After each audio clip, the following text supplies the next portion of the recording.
What's the first thing that comes to mind when I say Le Mans diesel? Probably not much, right? Maybe you're thinking of some clunky truck engine belching black smoke down the Mulsanne Straight. But what if I told you that in 2006, a diesel-powered prototype not only competed at Le Mans, but absolutely dominated it, leaving petrol-powered rivals in its eerily quiet wake?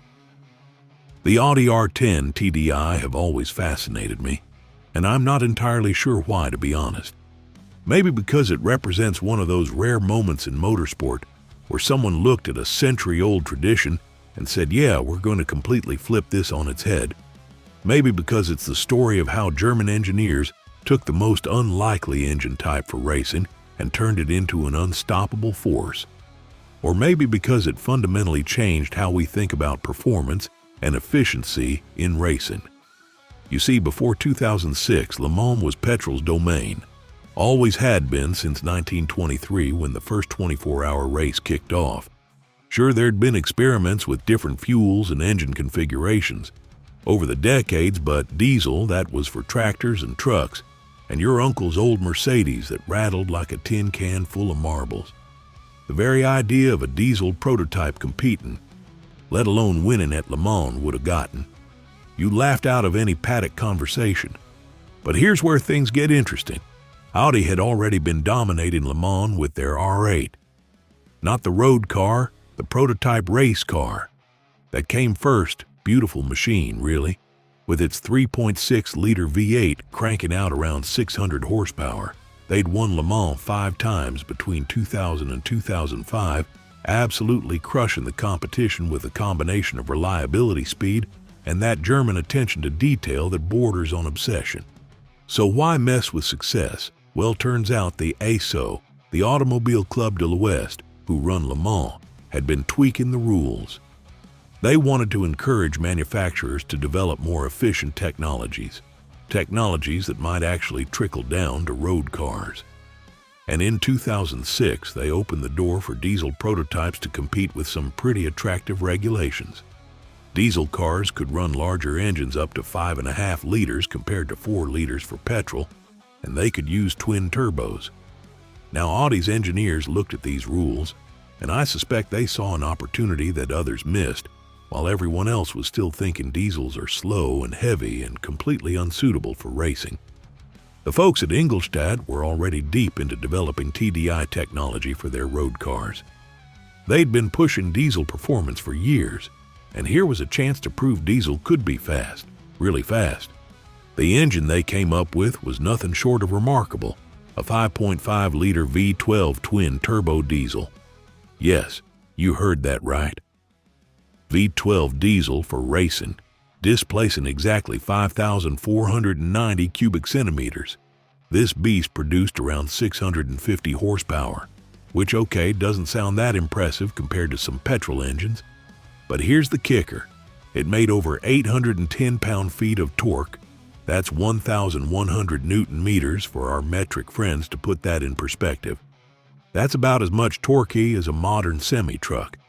But in a car weighing just 925 kilograms, or about 2,000 pounds, the R10 could pull from basically any RPM and just keep pulling while the petrol cars were screaming away at 8,000 or 9,000 RPM, shifting constantly.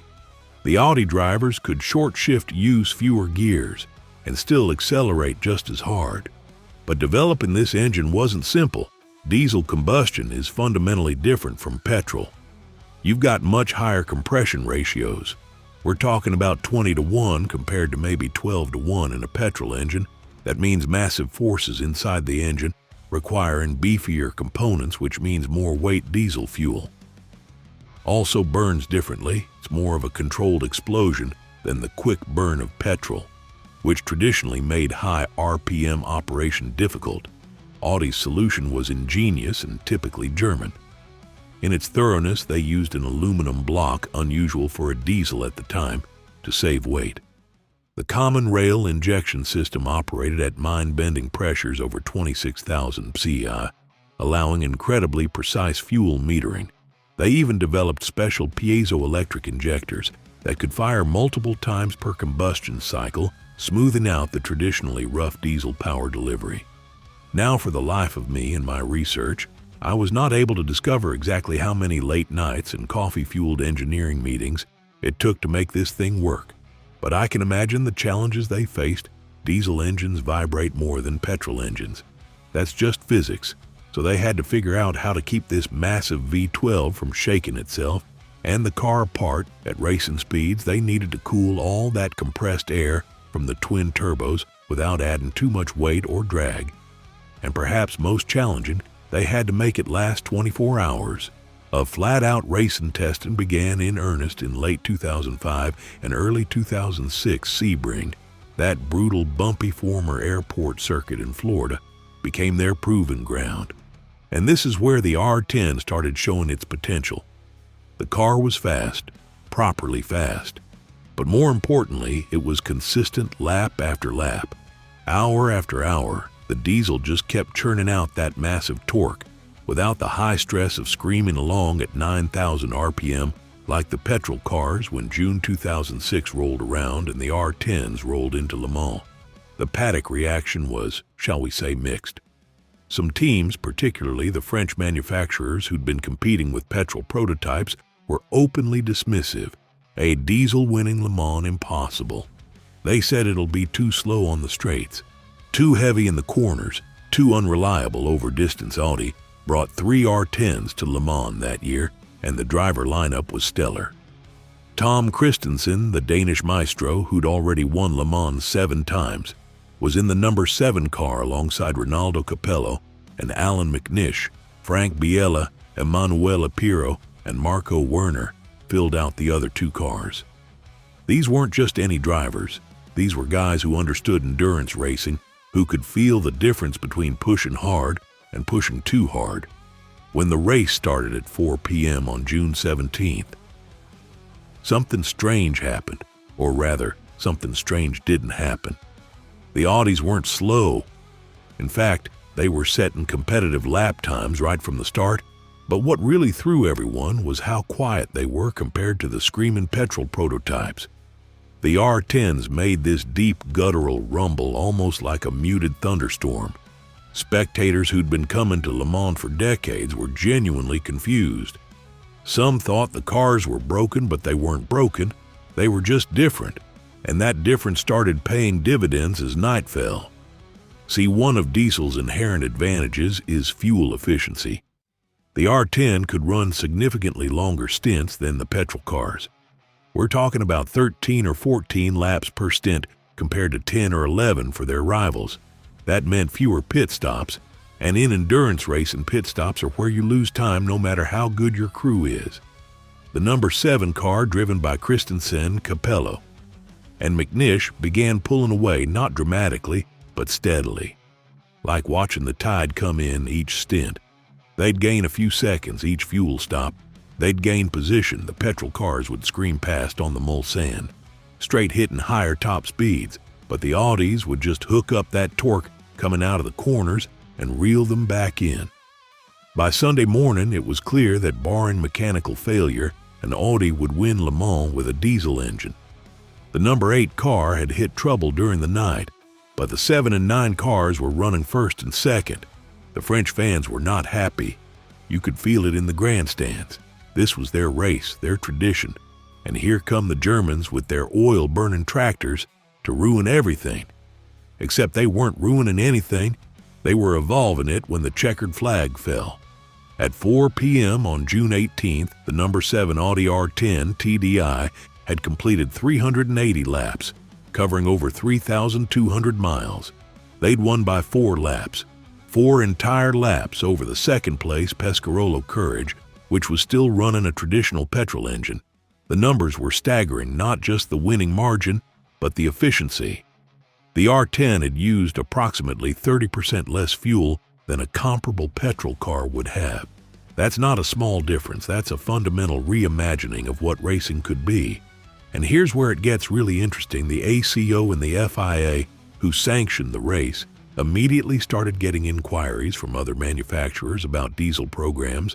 Peugeot, who'd been watching from the sidelines, immediately launched their own diesel prototype program, the 908 HDI FAP. And yes, that's actually what they called it.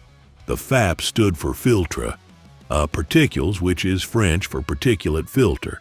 But come on. Everyone in the English-speaking paddock had a field day with that name. The Peugeot would go on to challenge Audi, creating one of the greatest rivalries in Le Mans history. But the impact went beyond just racing. Audi's marketing department had a field day with this win. Suddenly, TDI wasn't just about fuel economy. It was about performance, winning the world's toughest race, vindication of diesel technology on the biggest stage. Sales of Audi TDI road cars jumped significantly in the months following Le Mans. People who'd never considered a diesel were suddenly interested. The R10 itself continued to evolve and dominate. It won Le Mans again in 2007 and 2008, by which point Peugeot had gotten their diesel act together and started providing real competition. The racing was incredible. These massive torque monsters battling it out, lap after lap, with that distinctive diesel soundtrack that was so different from the high-pitched wail of the petrol cars. What fascinates me most about the R10 is how it represents a moment where racing actually drove real innovation. Usually racing is about taking existing technology and pushing it to extremes. But here Audi created something genuinely new, a new paradigm for endurance racing. The diesel prototype era that followed from 2006 to about 2014 produced some of the fastest, most efficient race cars ever built. The R10 evolved into the R15 and then the R18, each iteration getting faster, more efficient, more sophisticated. Audi and Peugeot pushed each other to extraordinary heights. Lap records fell, fuel efficiency improved, and the technology really did trickle down to road cars. Modern diesel engines, with their incredible efficiency and surprising performance, owe a debt to what was learned at Le Mans. Of course, nothing lasts forever. By 2014, the rules had changed again. Hybrids were the new frontier, and diesel's image was about to take a massive hit with the Volkswagen emission scandal. But for that brief shining moment, diesel ruled supreme at La Sarthe, and it all started with the R10. Looking back, now it's tempting to see the R10 as a curiosity, a brief detour in racing history before electricity and hybridization took over. But I think that misses the point. The R10 proved that innovation in racing doesn't always come from making the same thing faster. Sometimes it comes from questioning fundamental assumptions, from looking at the rule book and seeing opportunity where others see limitation. The R10 also represents something else, the last era where manufacturer teams could develop radically different solutions to the same problem. Today's prototype racing is heavily regulated with balance of performance rules, ensuring close competition. That's great for the show, but it means we're unlikely to see another R10 moment where someone shows up with something completely different and just dominates. What really gets me about this whole story? It's the timing. Had Audi developed the R10 just a few years earlier, the rules wouldn't have allowed it a few years later, and the hybrid era would have already begun. But in 2006, everything aligned perfectly. The rules, the technology, the competition. The moment was right for diesel to shine. And shine it did in its own quiet, understated way. The R10 didn't announce itself with screaming engines and flames from the exhaust. It just got on with the business of being fast and efficient and utterly dominant. It changed perceptions, challenged assumptions, and proved that sometimes the future of racing sounds different than you'd expect. There's something poetic about that. I think in a world obsessed with noise and spectacle, the R10 won by being quiet and efficient. It's almost like the engineering equivalent of speaking softly and carrying a big stick. Except in this case, the stick was 810 pound-feet of torque. I often wonder what would have happened if diesel hadn't become a dirty word in the automotive world, if Volkswagen hadn't cheated on emissions tests, if the public hadn't turned against diesel technology. Would we still see diesel prototypes battling it out at Le Mans? Would the technology have continued evolving? Maybe we'd have diesel hybrids by now, combining massive torque with electric boost. But that's not how history played out. Instead, the R10 and its successors represent a closed chapter, a brilliant but brief era when diesel ruled endurance racing. And in a way, maybe that makes it more special, knowing it couldn't last. Knowing it was a moment in time makes the achievement stand out. Even more, the R10 sits in Audi's museum. Now a silent testament to what's possible when engineers think differently, when racing teams take risks, when the rules create opportunity for innovation. It's a beautiful car, in that purposeful prototype way, all function with form, following behind. And if you ever get a chance to see one in person, do it stand there and imagine what it must have been like that June day in 2006 when this quiet revolution rolled across the finish line, because that's what it was. Really a revolution, not a loud overthrow, but a systematic proof that the old ways weren't the only ways, that efficiency could be fast, that diesel could be sexy, that racing could drive real innovation that benefits everyone. And yeah, the fact that it annoyed the French fans was just a bonus. Thanks for tuning into this story of how Audi crashed the petrol party at Le Mans and changed everything with a diesel V12 that nobody saw coming. Racing will always surprise us. That's what makes it great. And the R10 might just be the biggest surprise of all. We'll see you next time.